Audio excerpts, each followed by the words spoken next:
Hey everybody, it's Lou and Gary's back with us. Today we're going to be talking about the eighth step in your bathroom remodel, and that is waterproofing and tile installation. So at this point in time, all of the rough-ins have been completed and your drywall has been installed and finished. Now it's time to really make your bathroom start looking like something. So with the waterproofing systems, I know like with Schluter or if you were using old school like cement board, you need to mix up a thin set mixture and apply that to all of your screw holes and all of your seams and put tape over it as if you were taping drywall and make sure that you end up with a perfectly waterproof system there. What does that look like with the Weedy board? That is another reason why I prefer Weedy, because with Weedy you get a manufacturer from the manufacturer. It's almost like a caulk tube.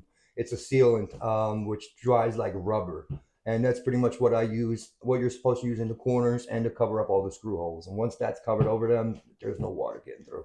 So by using the Weedy system, we not only are using a lighter weight system that we can carry through your house easier, which means there's less likely of a chance that we're going to be damaging stairway walls or hallway walls trying to carry a heavier board up. But it's also going to install faster and with less dust. And then as far as the finishing off on the waterproofing goes as well, instead of having to bring buckets and thin set and make a mortar mix up and tape everything in, we can just really get in there with a couple tubes of the sealant and squeeze that out and trowel it on, and that's that. So using the Weedy board is a huge mess saver and a huge time saver for your bathroom project. Now that we have all of the waterproofing done and we're looking to start setting tile in somebody's home, um, what does that look like? Is it just you? Is it two people there? What does tile install day look like? It depends on the job itself. If the bathroom's really small, I might have a helper with me, especially if there's a lot of stairs. They can run up and down and do cuts for me.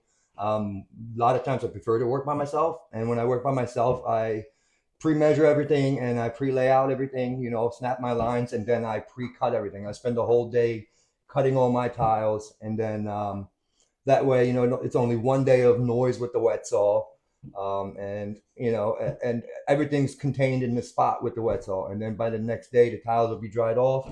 I can take them up and start installing them. When we are tiling somebody's bathroom, um, typically we're looking at the waterproofing and tile taking how long?